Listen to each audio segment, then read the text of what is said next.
Imagínate que estás en una cena con amigos y alguien saca el tema de los musicales. Ya sabemos que en todos los campos del conocimiento es importante manejar ciertos términos que demuestren que uno se siente como pez en el agua en el tema. Es lo mismo que cuando se habla de fútbol, de cine, de arte o de microcirugía cardiovascular, me imagino. En el viaje por la historia de los musicales que estamos haciendo este verano, hoy vamos a ver algunos truquitos para quedar como un experto en musicales. Para empezar, mira, va a resultar completamente imprescindible que dejes caer de vez en cuando que has visto tal o cual musical en Londres o en Nueva York. Aunque como experto, hay que reducir estas capitales a sus distritos teatrales. Nueva York es solo Broadway y Londres es solo West End. Todo lo demás, fuera. Es esencial que te refieras a los musicales de los que hablas como si fueran amigos tuyos de toda la vida, sin artículos y por el nombre de pila. The Book of Mormon se convierte simplemente en Book o solo Mormon, ¿no? ¿Has visto The Book? ¿Te gustaría ver Mormon? Siempre que puedas reducir un título, mejor, te da brillo. Y por supuesto, hay ciertos conceptos que solo pertenecen al campo semántico del musical que conviene conocer. Primero, ¿qué es un jukebox? En inglés es el nombre que se da a aquellas máquinas de discos que había antes en los bares pegadas a la pared en la que metías una moneda para seleccionar música. El término referido al teatro musical describe una obra cuya parte musical está formada por canciones ya conocidas, que pueden ser de un mismo autor, de una misma época o de un estilo, como Hoy no me puedo levantar de Mecano, por ejemplo.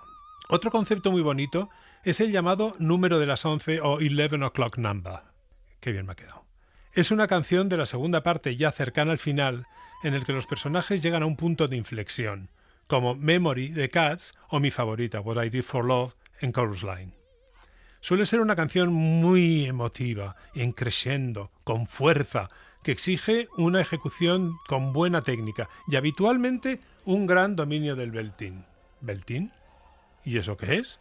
Pues el tercer concepto de hoy se llama belting a un agudo potente, con voz de laringe intermedia entre la de pecho y la de cabeza, que consigue efectos muy vibrantes y emotivos. Pero ¿sabes qué? Que no necesitas parecer un experto para disfrutar de los musicales. Bienvenidos a ¿Por qué cantan?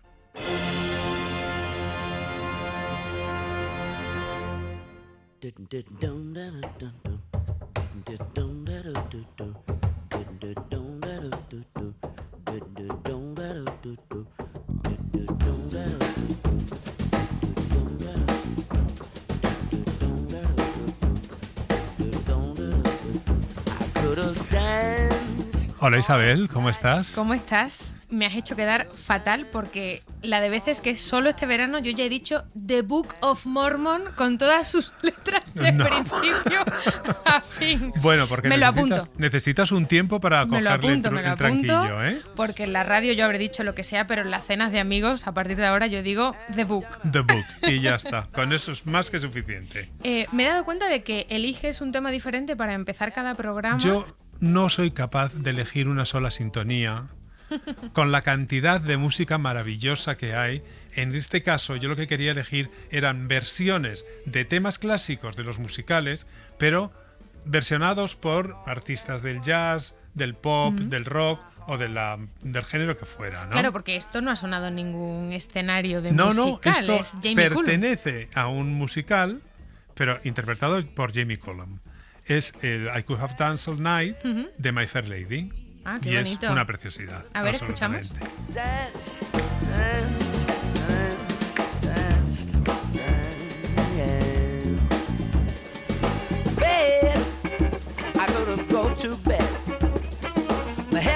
Pero Manu, supongo que de jazz no hemos venido a hablar esta noche de verano. No hemos venido a hablar de esto. Esto en realidad es solo como un aperitivito, un sorbito fresco antes de que nos metamos en todo el plato lío. Principal. Eso es. Que hoy se trata de los musicales que tienen un compromiso político y social. We starve, look at one another short of breath, walking proudly in our winter coats, wearing smells from laboratories, facing a dying nation of moving paper fantasy, listening for the new told lies with supreme visions of lonely tunes. Somewhere inside something there is a rush of greatness. Who knows what stands in front of our lives? I fashion my future on films in space. Silence tells me secretly everything.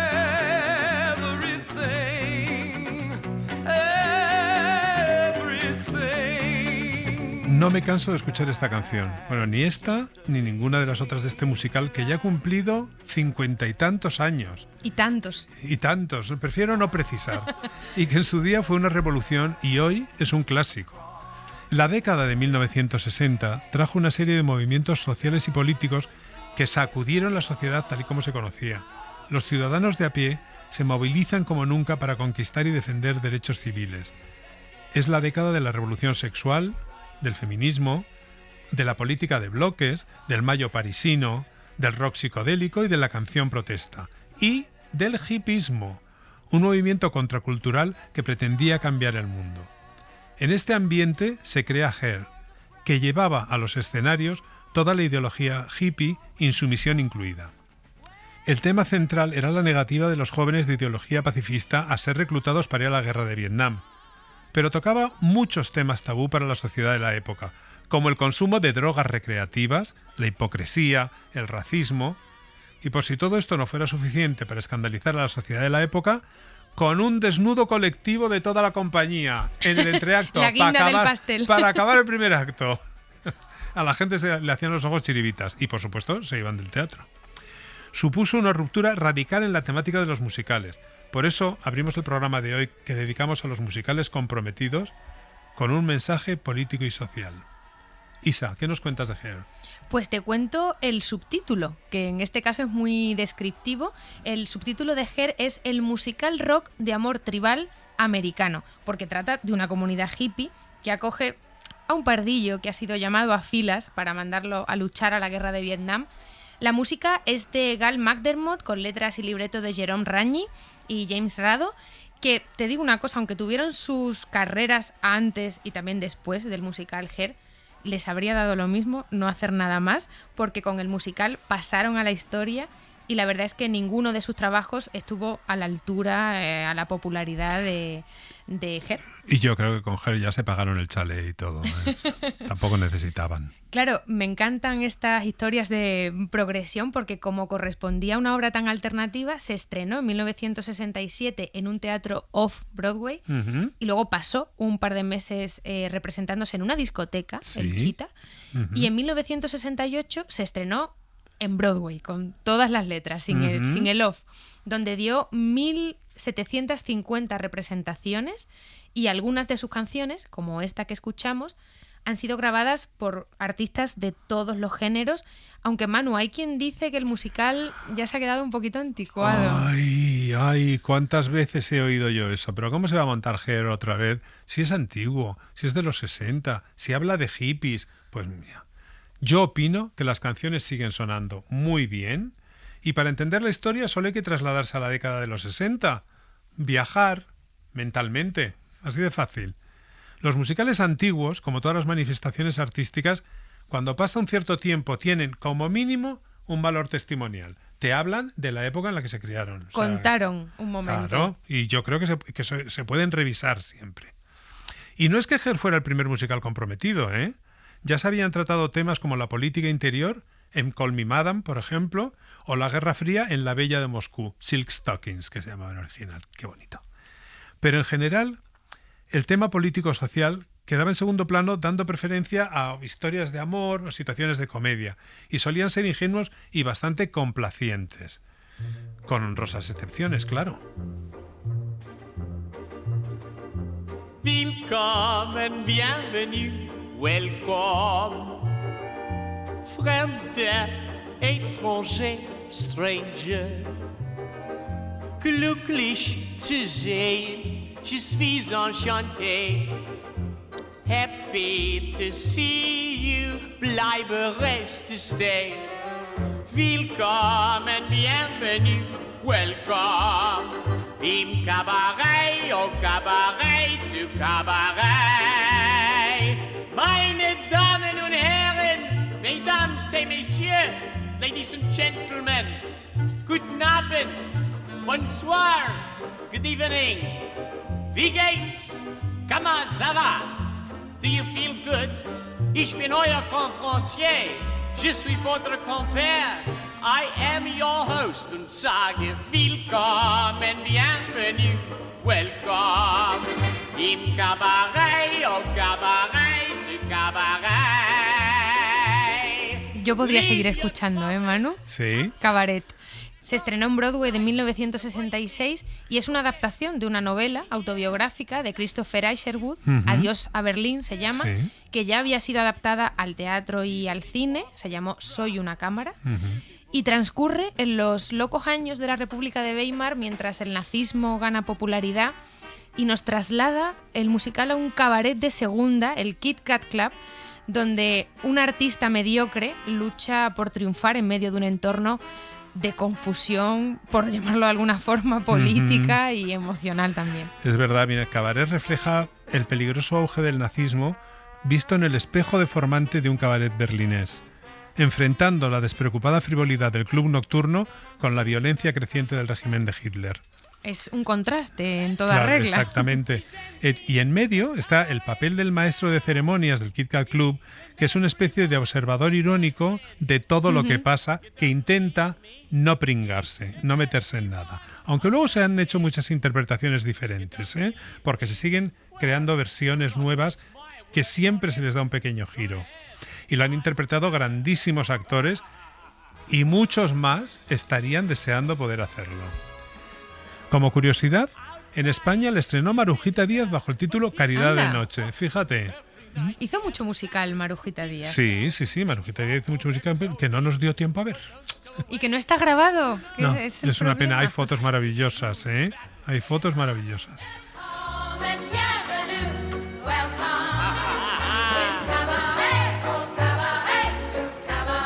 We are here to serve you.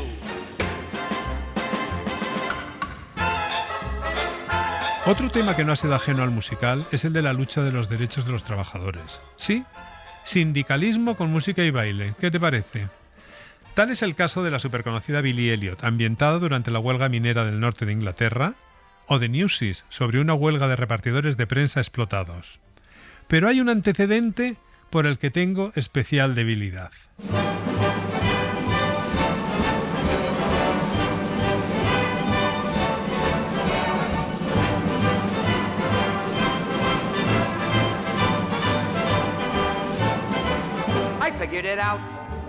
I figured it out. With a pencil and a pad, I figured it out. 7.5 cents doesn't buy a hell of a lot. 7.5 cents doesn't mean a thing. But give it to me every hour, 40 hours every week. That's enough for me to be living like a king. I figured it out. We figured it out. I figured it out. We figured it out. With a Manu, tu debilidad se llamaba The Pajama Game. ¿Sí? Bueno, traducido como juego de pijamas o un pijama para dos. Es un tema el de las traducciones de los musicales. Sí, también, muy ¿eh? interesante. Sí. Es un musical de 1954 compuesto por Richard Adler y Jerry Rose. Que también escribieron delicias como Damn Yankees, que actualizaba el mito de Fausto en el ambiente del béisbol profesional, del que ya hablaremos en otra ocasión. Por ejemplo, cuando hablemos de los deportes en el musical, que es otro temita. Otro programa. The Pajama Game es una comedia romántica, de manual, vamos. Con la particularidad de que la dificultad a la que se enfrentan los enamorados, porque en la comedia romántica los enamorados se enfrentan. Siempre hay una sí. dificultad. Claro, se tienen que enfrentar a una dificultad, si no, no tiene gracia. Pues es que ambos se encuentran en frentes opuestos. Él es jefe en una fábrica en la que ella es líder sindical y lucha por reivindicar un justo aumento de 7,5 centavos, Fíjate. que es la canción que estamos escuchando. Todos los trabajadores de la fábrica se manifiestan y cantando con este ritmo de marcha, de lucha de reivindicativa, lo que harían con esos 7,5 centavos en su sueldo. Fíjate, una revolución por 7 centavos. Pero es que echando las cuentas le salía, claro. Le salía cuenta, una bonita seguro. cifra, ¿eh? Total, que llegamos hasta 1999 para encontrar un musical que supone un volantazo en los temas argumentales muy parecido al de Hair.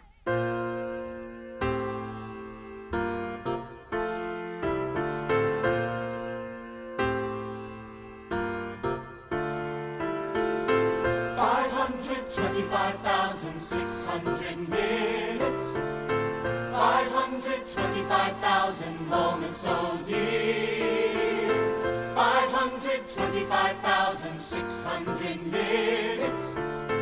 How do you measure a year? In daylights, in sunsets, in midnights, in cups of coffee, in inches, in miles, in laughter, in strife, in 525,600 minutes. How do you measure a year in the life? How about love? How about love? How about love? Measuring love. Seasons of love. Seasons of love.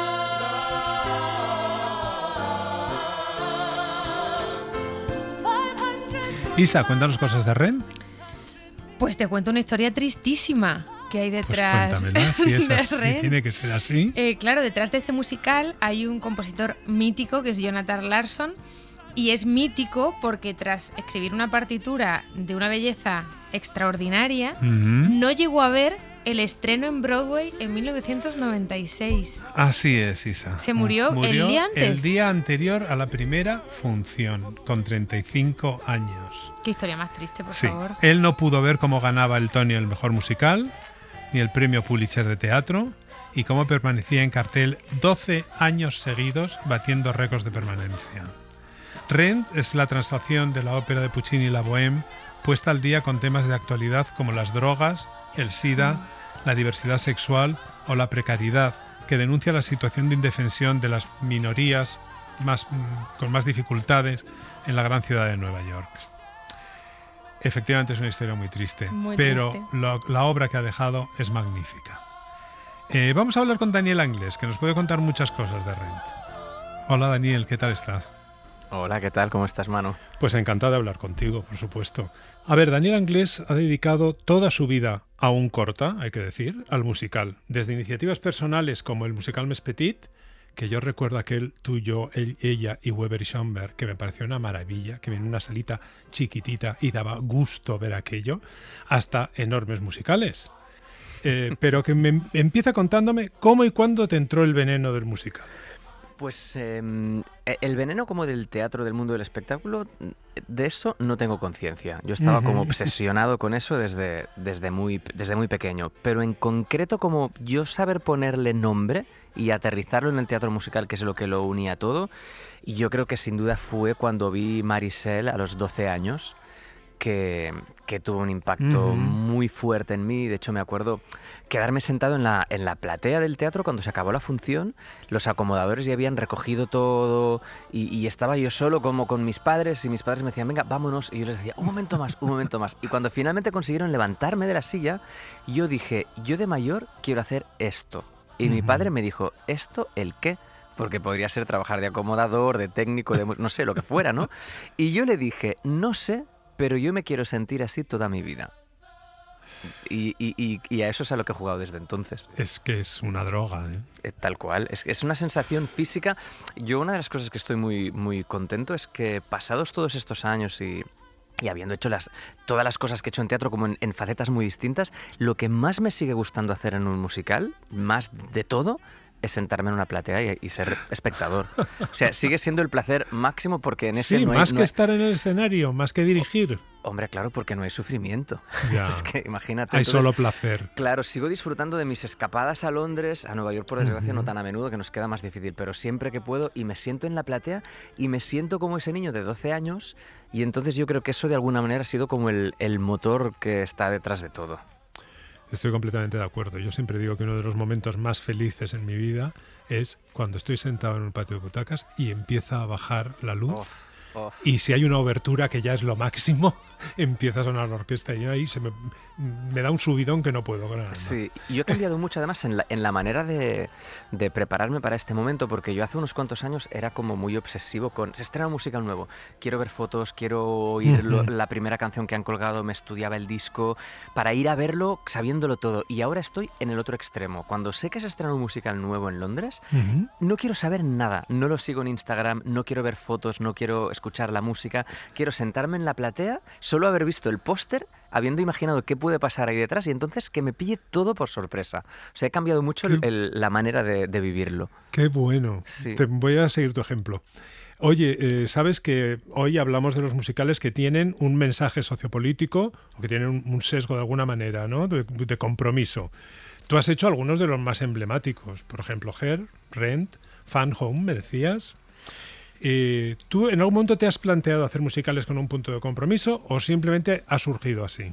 No, y yo creo que es una decisión consciente en mi ser, existe de alguna manera en mi día a día el compromiso. Yo creo que todos estamos politizados aunque no queramos estarlo, que no formar parte o no tomar parte activa en nuestra vida pública, política o social también es tomar parte, porque es decidir no influir. O sea que es imposible como bajarse de ese carro. Sea como sea, vivimos en un mundo en el que pasan cosas y tenemos que posicionarnos. Creo que es imprescindible. Y creo que el teatro evidentemente está para entretener, está para evadirnos, pero también está para cuestionarnos, para contarnos cosas, para hacernos ver otras realidades. Yo creo que el teatro es una gran fábrica de empatía. Es un gran generador de empatía, el teatro. La cultura en general, ¿eh? Pero como hablamos de teatro, y entonces a mí me apasiona hablar también de cosas profundas, y soy feliz con Mamma Mía, ¿eh? Pero me apasiona tocar temas, y entonces creo que cuando se tocan desde el musical, la capacidad de trascendencia que tiene, la capacidad de conectar con la gente, de emocionar, es tan grande que a mí me parece como súper útil. Y evidentemente tú has mencionado 3 títulos que además es que son títulos importantísimos en la historia del género y que yo creo que han hecho bien a muchísima gente. O sea, el caso de Rent, que yo lo viví mucho en el momento, ¿no? Claro, yo Hair ya lo he vivido revisitándolo y tratándolo como un clásico, ¿no? Que evidentemente tiene la importancia que tiene y por desgracia sigue estando vigente. Pero Rent, que pude vivirlo como en el momento, ¿no? O sea, cuando lo hice como actor, pues fue en el 99, 3 años después de estrenarse en Broadway. O sea, era muy contemporáneo para entendernos. Sí. Es que no parábamos de recibir en esa época todavía cartas escritas a mano algunas y mensajes de Facebook de gente que te escribía diciendo, oye, vi la función y después de ver Rent tomé decisiones importantísimas en mi vida, o fue el empujón que me sirvió para, no sé, muchísimas cosas, ¿no? Entonces cuando ves que tiene ese poder el teatro, que puede acompañar, que puede curar tantísimas cosas, es que me parece maravilloso. Yo recuerdo cuando se montó Rent en Barcelona, yo lo vi varias veces con un grupo de amigos que estaban completamente enganchados, que iban a verlo una y otra vez lloraban y se emocionaban. Sí. ¿Qué tiene Rent para provocar ese seguimiento de culto que ha tenido desde luego en toda su trayectoria y para conmover tanto al espectador? Yo creo que lo que tuvo Rent en su momento es que, para empezar, ponía en escena una generación que había estado expulsada de los escenarios. O sea, cuando se estrena Rent, llevábamos muchos años en los que casi todos los musicales que se estrenaban en Broadway y los espectáculos de éxito eran de época, o pasaban en mundos imaginarios o en tiempos lejanos, pero la gente que vivía en esos momentos en Nueva York no estaba encima del escenario representada. Entonces, Rent, por un lado, hace eso, y entonces cuenta lo más importante que se puede contar, que es el amor a la vida y la suerte que tenemos de poder vivirla. Y te cuenta esto, además, con la muerte completamente presente todo el rato. Entonces, que delante de la presencia de la muerte, la vida cobre ese color, esa luz, esa emoción. Rent está lleno de mantras, ¿no? O sea, Rent, podrías tatuarte tantas frases de Rent, porque tienes el no day but today, today for you, tomorrow for me, measure your life in love. Y luego la mía preferida, que era una frase de Mark Cohen, que es el personaje que tuve la suerte de interpretar, que decía, lo contrario de la guerra no es la paz, es la creación. Y yo eso me lo creí, porque es verdad, porque la guerra es destrucción y la paz es ausencia de guerra, pero no es creación, no es construcción, ¿no? Y entonces me pareció como maravilloso. Entonces, claro, todos esos mensajes que te lleguen con el poder de la música que tiene Rent, es que te toca el alma, ¿no? Ver esos personajes que quieren libremente, ¿no? Que luchan por ser quienes son, ese grupo de amigos. Rent también nos habla de la familia que escogemos, ¿no? Entonces nosotros tenemos la familia que nos toca y después la que escogemos, la que construimos durante la vida. Por eso cuando me hablas de un grupo de amigos que lo ibais a ver juntos, es que Rent tiene mucho que ver con eso, ¿no? ¿Qué familia te construyes tú? ¿Y qué vínculos estableces? Porque claro, tú decides. Esto, precisamente yo estaba pensando que, por ejemplo, con Rent y Hair hay un cierto parecido en ese sentido, ¿no? Es, por un lado, señalar cambios que se estaban produciendo en la sociedad y, por otro lado, la fuerza del grupo, ¿no? La fuerza de la tribu, ¿no? Que además se une para enfrentarse al poderoso. Es que yo creo que cuando estamos juntos somos tan fuertes y creo que esta es una de las cosas que es muy, muy bonita de contar en teatro musical. Pasa lo mismo en algunos momentos de la lucha en las barricadas de Los Miserables, por ejemplo. Y es que, claro, los musicales tienen esa magia que tú puedes tener a mucha gente hablando a la vez o cantando a la vez, ¿no? Y eso es bonito de escuchar. En una obra de teatro, tú si pones a 15 que hablan a la vez, eso no hay quien lo entienda. Pero la música te permite que el grito del colectivo tenga magia, ¿no? O sea, el grito del colectivo se transforma en himnos. Esto lo genera la música. Esto en teatro de texto no puedes hacerlo. Entonces, claro, pues estos son musicales que han generado himnos para generaciones. O sea, Let the Sunshine es un himno. Efectivamente. Sí, lo es y lo va a ser siempre. Y Seasons of Love, pues lo es también en el caso de Rent. ¿No crees que, bueno, no es una opinión personal, es que hay mucha gente que opina que, por ejemplo, el mensaje de Hair está anticuado, que no es válido hoy? Wow, discrepo profundamente. Me alegro de que así sea. Claro, o sea, mira, para empezar, los hippies fueron los primeros ecologistas. O sea, el primer movimiento un poco potente, que en ese caso estaba muy focalizado pues en las nucleares, pero que hablaba como de la conexión con la naturaleza y de la protección del medio ambiente, fue el movimiento hippie. El posicionamiento antibelicista, exacto, importantísimo. Claro, Hair habla de insumisión directamente. Es que directamente. Después el mensaje interracial, o sea, de la mezcla, del mestizaje, la libertad sexual. O sea, yo creo que todo esto... O sea, la desgracia, Manu, es que siga siendo vigente. O sea, ojalá no lo fuera, ¿no? O sea, ojalá eso... Ojalá hubiera pasado ya todo, estuviera superado todo. Imagínate, pero, no pero tú, depende de qué comunidades autónomas de nuestro país ahora, gobernadas por depende de qué coaliciones, ve tú y móntales Hair. A ver qué te dicen. A ver cómo te responden. Bueno. Depende de qué consejeros de cultura, depende de qué sitios. Cuando les digas que haces una función que acaba todo el mundo en pelotas, que proclama el amor libre... Pues prohibida inmediatamente. Como si fueran los 60 otra vez. Pues por eso, imagínate tú lo anticuada que puede haber quedado. Después hay una cosa con la música, que es que la música, bueno, el arte en general, pero la música no se anticúa. Pueden pasar o sea, pasa el tiempo, ¿no? Pero una buena canción... va a ser una buena canción toda la vida. Sí, entonces, la música de Hair es tan poderosa. Si tienes una banda potente, tienes buenos cantantes, eso es que, vamos, Aquarius, eso, incluso cantado por Rafael, es una buena canción. O sea, es que claro, hay canciones de estas que puedes hacer con ellas, es que casi lo que quieras, porque son tan buenas que eso tiene emoción pura. Es imposible que nunca esté desfasado. Estoy de acuerdo. Además, yo siempre digo que para... un musical, si crees que es antiguo, solo tienes que viajar al pasado y ponerte en la situación. Y ya está. Y te vale. Estoy completamente de acuerdo. Oye, no se puede hablar del musical en España sin hablar de Dagoll Dagom. Han sido pioneros totales, ¿no? Y han sido, por suerte, tozudos, ¿no? O sea, han tenido esa determinación... insistentes. Exacto, de decidir que querían hacer una cosa y hacerla. Y ha habido muchísimos éxitos impresionantes, pero también ha habido algún fracaso. Y para mí eso es lo que tiene más mérito. Como después de un espectáculo que no ha conectado tanto como otros, viene el siguiente y la apuesta siempre sigue siendo teatro musical de calidad y de creación. Y además siempre desde esta perspectiva del teatro independiente y siempre con un punto de compromiso, con un punto de denuncia, ¿no? Sí, siempre hablando de cosas. Alguna vez han entrado en la comedia pura, pero lo habitual siempre ha sido que Dagoll Dagom tenga un punto de mensaje. Y de hecho, su último espectáculo, que es La alegría que pasa, que vimos en Barcelona la temporada pasada, seguía teniéndolo, ¿no? Nos hablaba un poco de esa alienación mental, ¿no?, que tenemos a veces las sociedades, y de cómo la política a veces no está para ayudar y para resolver, sino que todavía empeora el problema. ¿Y han celebrado los 50 años? Y se van. Y se van, nos van a dejar muy huerfanitos, ¿eh? Se van por todo lo alto, que eso también es bonito, sí, ¿eh? También es bonito. El acabar porque tú decides acabar, no porque te hagan acabar, el decidir, oye, aquí lo dejamos.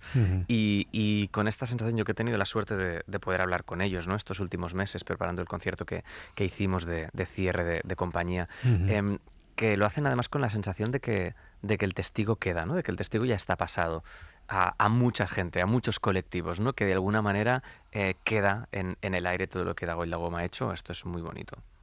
Yo creo que hemos tenido mucha suerte los que hemos podido seguir su trayectoria desde el principio. Yo vi desde los primeros montajes y no me he perdido uno. Y siempre me interesa lo que hacen, siempre. Sí.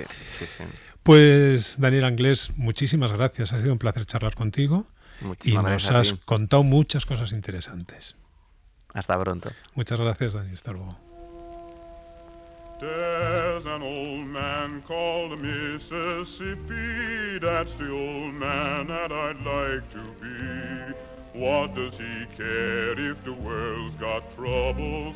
What does he care if the land ain't free? Esta canción de Showboat, un musical de 1927 de Jerome Kern y Oscar Hammerstein, nos sirve para tocar otro asunto que ha denunciado el musical con frecuencia. El racismo es tema central de este clásico, donde una cantante mulata de piel clara se hace pasar por blanca hasta que la descubren, para su desgracia. Hay otros musicales que tratan el tema, como Ragtime, que cuenta varias historias entrecruzadas con matices raciales, o Caroline or Change, que describe la relación de una familia blanca y su criada negra, con libreto de Tony Kushner. Hairspray, un musical desenfadado ambientado en aquellos concursos de baile de la televisión de la década de los 50 y los 60, tiene una subtrama centrada en una historia de amor interracial, con lo que eso suponía en esos años.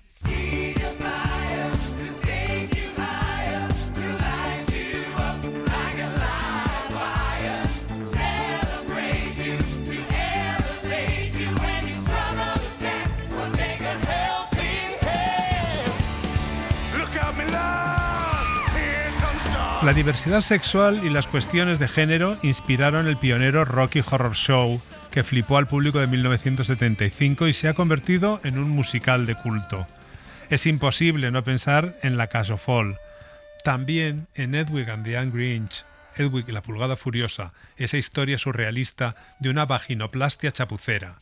La canción que escuchamos es el final de reafirmación personal de Kinky Boots, un musical con protagonista drag, con libreto de Harvey Fierstein y canciones de Cyndi Lauper, un tándem que no me puede gustar más, y el resultado es espectacular.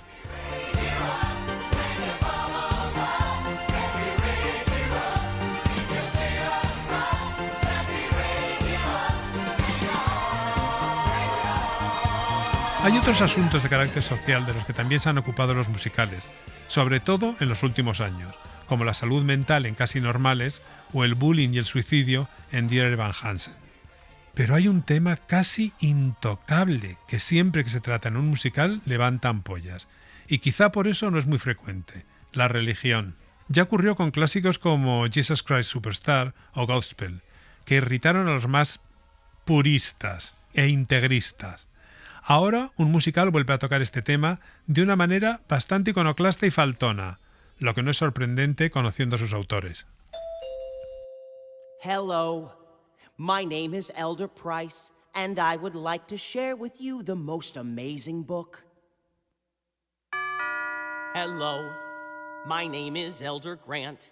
It's a book about America a long, long time ago. It has so many awesome parts, you simply won't believe how much this book can change your life.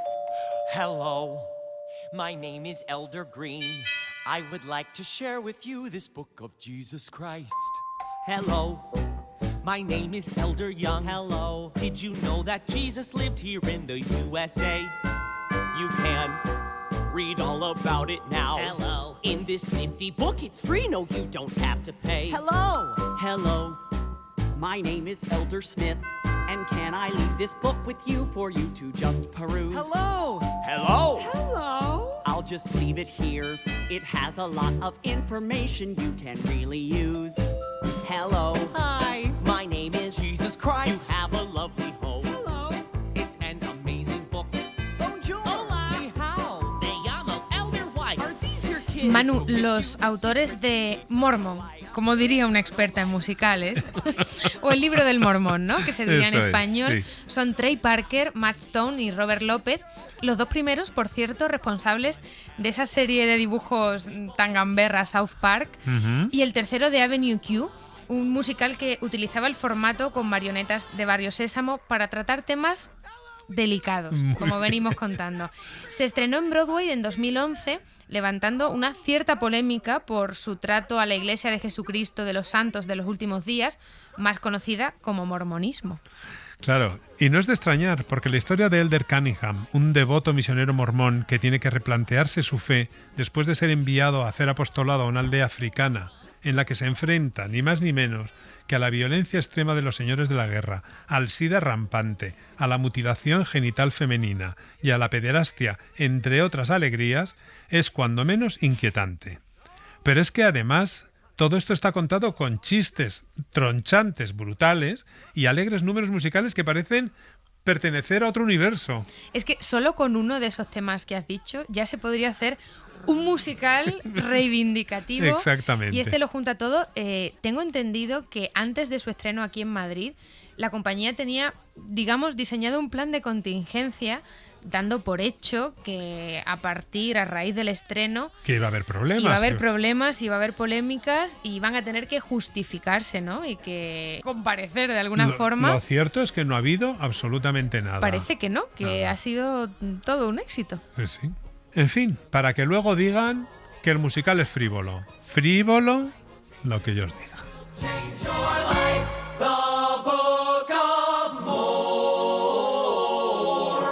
Se lo vamos a preguntar al actor que aquí en España da vida a ese atípico personaje. ¿Qué tal, Alejandro? ¿Cómo te encuentras? Muy bien. Muchas gracias Muy por venir a contento. charlar con nosotros un A ratito. vosotros. Qué gusto. Pues vamos a charlar un ratito con Alejandro Mesa, que lo está petando como Elder Cunningham en The Book of Mormon, en el Teatro Calderón, Ujú. y representa a una nueva generación de actores jóvenes de musicales. Pues vamos a entrar a saco en el tema. A ver, The Book of Mormon es un musical algo atípico y algo polémico. ¿Crees que es arriesgado hacer un musical de estas características que algunos pueden considerar irreverente? Pues al principio yo creo que todos teníamos, incluido la productora, como un miedo bastante grande a ver cómo se recibe este material en España. Y la verdad es que estamos muy sorprendidos de lo bien que lo ha recibido la gente. De hecho, esperábamos bastante más polémica de la que, Sí, de la que ¿no? está habiendo. Sí, sí. Es verdad, si es que además venía precedido de un poquito así como de una Sí. cierta leyenda, ¿no? Ujú. Como que podía ser problemático, ¿no? Sí. Pero no ha pasado nada de eso. Nada. Sí que es cierto que sí que es un musical que el texto es muy reverente, que el humor es muy punzante, pero el hecho de que yo creo que artísticamente sea una cosa tan redonda hace que por mucho que te quieras enfadar es que no puedes con lo que estás viendo. Es verdad. Yo te diré que yo lo vi en Londres con mi hermano, que es creyente, y que cada vez que había un gag decía... Se partía de risa y decía, ¡qué bestias! Pero así, de qué bestias, en qué bestias, lo Sí, pasó sí, en grande toda totalmente, la función. sí. ¿Y alguna vez, en algún momento pensaste que podía como condicionar tu carrera o ponerte un poquito de un sello el que hizo Book of Mormon? O sea, a nivel personal sí, porque es un show que yo conozco desde hace mogollón y que sigo fervientemente, y de repente poder hacer Book of Mormon para mí ha sido como un sueño y un regalo enorme. Pero a niveles más genéricos, o sea, yo ya No. con trabajar Ya soy es feliz. bastante. Sí. Pero en ningún momento pensaste... ¿Cómo te llegó a ti este papel? ¿Hiciste una audición? Ujú. Sí. Fueron 3 ese audiciones. Ese Sí, terror sí. de las audiciones. Y además un pánico porque, claro, o sea, normalmente si el material de repente no te gusta tanto es como, bueno, vas a audicionar, obviamente es trabajo, te apetece, necesitas normalmente. Pero en este caso era una cosa de, es que por favor tengo que hacer Book of Mormon, o sea, necesito estar ahí. Y fueron 3 rondas muy intensas de uno de los días, creo que fueron 7 horas de audición, pues entre baile, canto, interpretación, pues es un ratito. Y en ningún momento, o sea, ¿te fue difícil tomar la decisión? No, porque lo querías hacer a saco, o sea, que no te planteaste nada más, que os lincharan o algo por el estilo, o que hubiera manifestaciones en la puerta o algo Mientras así. lo montábamos sí que era de, vale, ¿quién creéis que nos va a denunciar antes? Pero luego estrenamos y no. De repente fue de, pues nadie nos está denunciando, el teatro está petado, perfecto, nadie se va, genial. Y no, nadie se va, porque a mí me han contado que sí, que de vez en cuando alguien, poquita gente. Sí, poquita. ¿no? Y además normalmente es muy divertido porque suelen hacer como performance de estamos enfadados y nos vamos y pasamos por el pasillo así como caminando fuerte. Sí, ¿no? Dando pisotones. Sí.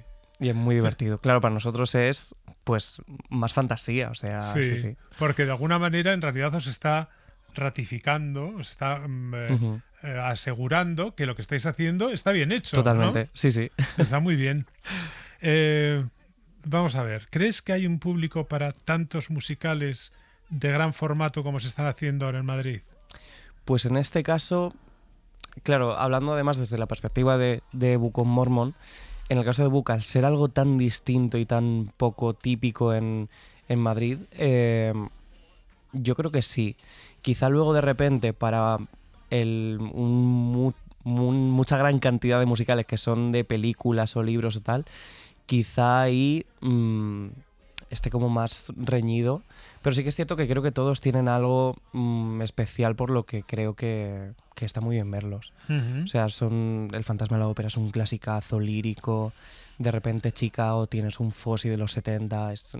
Sí, yo creo que sí. Pero hay un público para ello. Quiero decir, ¿realmente puedes llenar un teatro todos los días porque la coreografía es de Fossi? Hay un público que sabe que la coreografía es de Fossi. Creo que quizá no tanto como el que quisiéramos. Y además este año han habido, si no me equivoco, 14 producciones a la vez en Madrid, que es una barbaridad. A lo mejor se nos ha ido un poco de las manos, a lo mejor. Totalmente. Pues a ver que replanteárselo. Entonces, tú mencionas además Chicago, que también hemos hablado de él, porque son musicales un poquito atípicos, son musicales que se alejan de esa imagen del musical como edulcorada, como cursi, que siempre habla de amor y no sé qué, no sé cuántos, y ahora estamos viendo musicales que tienen otro tipo de rollo, ¿no? Total. Y además yo creo que es una maravilla que empiecen a traer títulos menos purpurina a Madrid, porque al final el teatro musical, no deja de ser teatro, y igual que hay teatro de texto, pues que es comedia como muy fresquita, así fácil de ver. Hay también dramas intensos y con el musical pasa igual. Que no tenemos nada contra la purpurina, ¿eh? Totalmente. Nos gusta mucho la purpurina. Sí, nos encanta. Y pasar un rato coreando canciones y levantando los brazos es delicioso. Sí, es maravilla. Pero también es verdad que ahora hay otro tipo de música. ¿Tú tienes un especial interés en los musicales que transmiten un cierto compromiso social o un mensaje que sea algo más que simplemente divertirse un rato? Sí. Y es que además, creo que no está reñido. Y de hecho hay muchos musicales de purpurina con un mensajazo detrás enorme. También creo que es una cosa un poco inerte al teatro musical de que todo tiene... al final es una cosa tan completa a nivel artístico, de danza, coreografía, escenografía, luces, que al final si no hay un mensaje detrás que lo apoye, pues como que no va a ningún lado. Ya. No sé por qué se me viene a la cabeza Sonrisas y lágrimas. No sé por qué. Que tú tienes algo que ver. Sí, un poquito. Cuéntanos. Yo estuve 2 semanitas en la gira que se hizo en 2011-12. Yo estuve en Zaragoza. Era uno de los niños, porque cada plaza de gira se cogían a 3 niños, los más pequeños de la familia, en cada plaza. Y eso fue como mi punto de decir, vale, yo quiero trabajar de esto siempre. ¿Con qué edad? Yo tenía 12 añitos. Qué maravilla. ¿Cómo fue esa experiencia? Increíble. Sí. Increíble. Además, como vivirlo tan cerca de casa, como vivir una gran producción, pues eso, cerquita de casa, y poder ir a Zaragoza. Yo soy de Tudela, entonces está como 40 minutos en coche, y poder vivirlo siguiendo yendo al cole y haciendo vida normal fue maravilla. Una experiencia increíble, total. ¿no?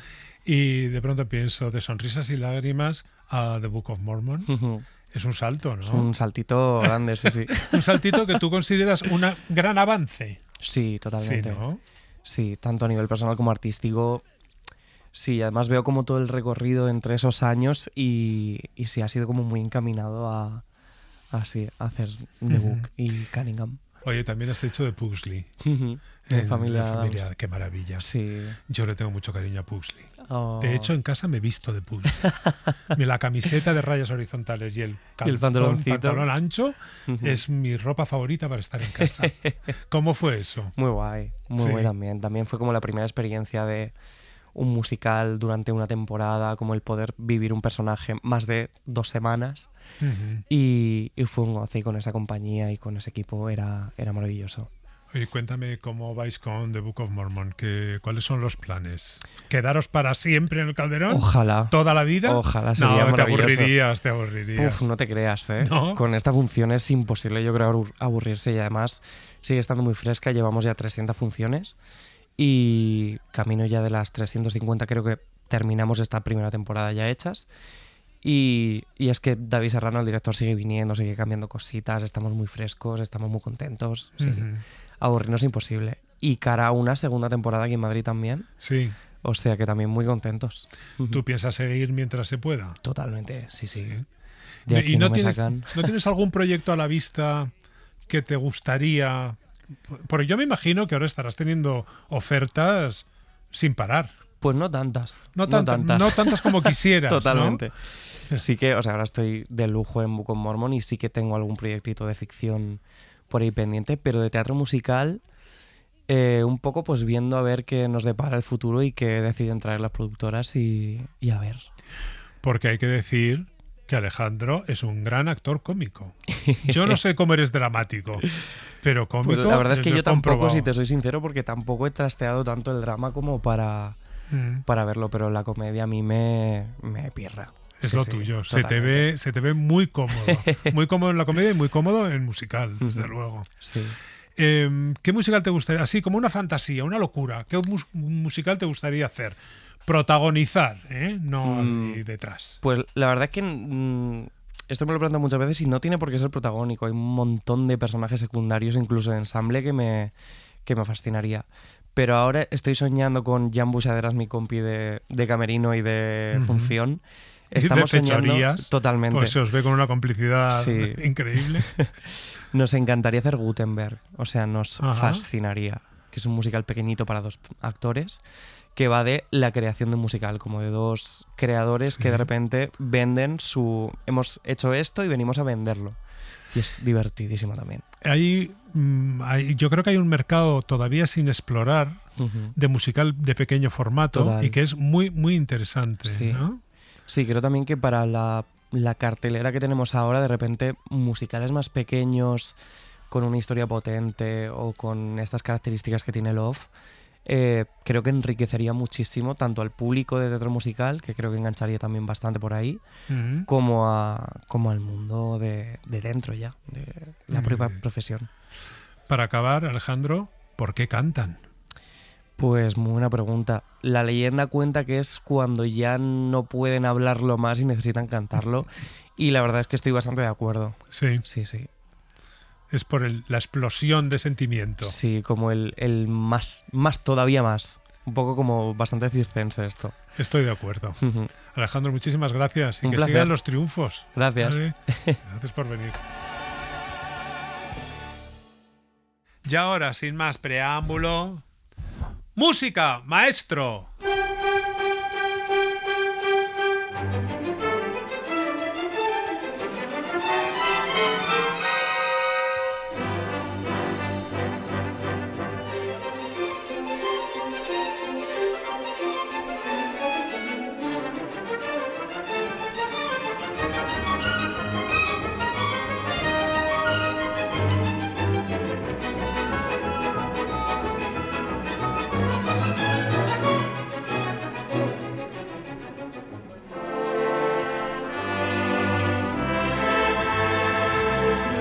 Isa, ¿me dejas que hoy empiece esta sección?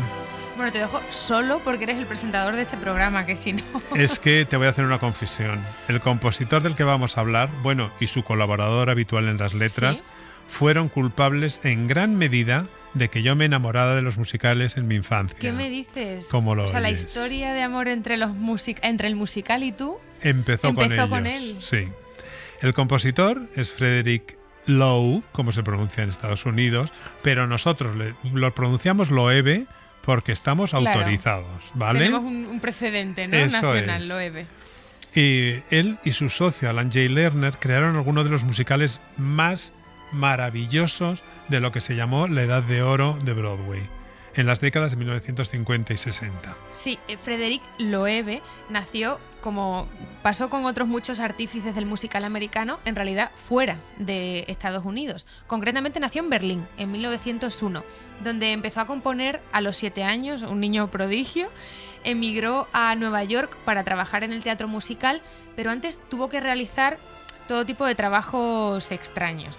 Luego conoció a Alan J. Lerner, que nació en el 1928 en un bar de artistas que ambos frecuentaban habitualmente, y de esa colaboración surgieron obras inmortales del teatro musical como Brigadoon, un cuento fantástico que transcurre en una aldea fantasma de Escocia, La leyenda de la ciudad sin nombre, un musical sobre la fiebre del oro, y Camelot, que ponía música al triángulo amoroso del rey Arturo, la reina Ginebra y Sir Lancelot. Qué bonito. Pero sobre todo, su obra maestra es My Fair Lady, la adaptación de Pygmalion de George Bernard Shaw.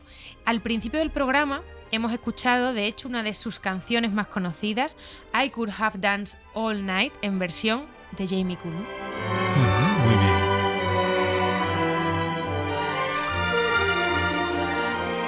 Ahora te toca a ti, Manu, terminar y contarnos qué musical te parece que falta en cartelera. Pues vamos a oírlo.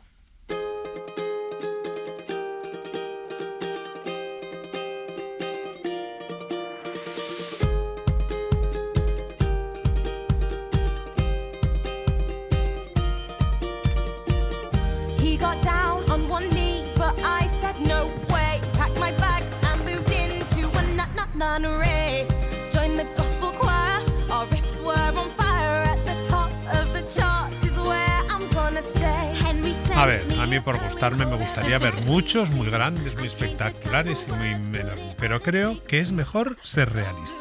¿Vale? Sin delirar demasiado, creo que Six, que es este musical del que estamos escuchando el tema principal, es un musical que tendría cabida en nuestros escenarios por tamaño y por interés. Porque lo de caber es literal. Un musical tiene que caber en el Exactamente, escenario en el que se representa. Y bueno, quizá por aquí todavía no tenemos espacios como para enormes musicales, pero sí para musicales de pequeño formato, muy bonitos y muy apetecibles, como es este, que te voy a contar de lo que va. Mira, como si fuera un talent show rockero, las 6 desventuradas esposas de Enrique VIII, un tema que, por cierto, ha dado mucho de sí en las artes en general y en la música en particular, pues se turnan para contar su triste historia a ritmo de rock y jugándose el primer puesto como la que peor lo pasó con su esposo en común. A ver quién gana a dramas, ¿no? Exactamente. O sea, es una lucha de voces intensísimas y de arreglos en rock magníficos. Es casi como un concierto de rock.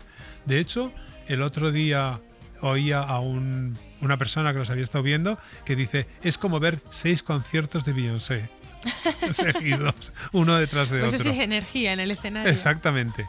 Les autores Toby Marlow y Lucy Mouse tenían 22 y 23 años cuando estrenaron esta primera colaboración en el Festival de Edimburgo con un reparto formado por estudiantes, que luego pasó al Arts Theatre de Londres, un teatro de muy pequeño aforo.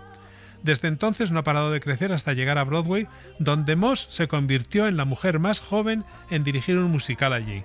No sé, para mí me parece que todo esto suena fenomenal y me muero de ganas de verlo. No sé por qué no lo están haciendo ya. Y bueno, y hasta aquí hemos llegado por hoy, Isa. Pues el próximo pena. domingo más. Eso es, más y mejor. Gracias, Manu. Gracias a ti. Hasta luego.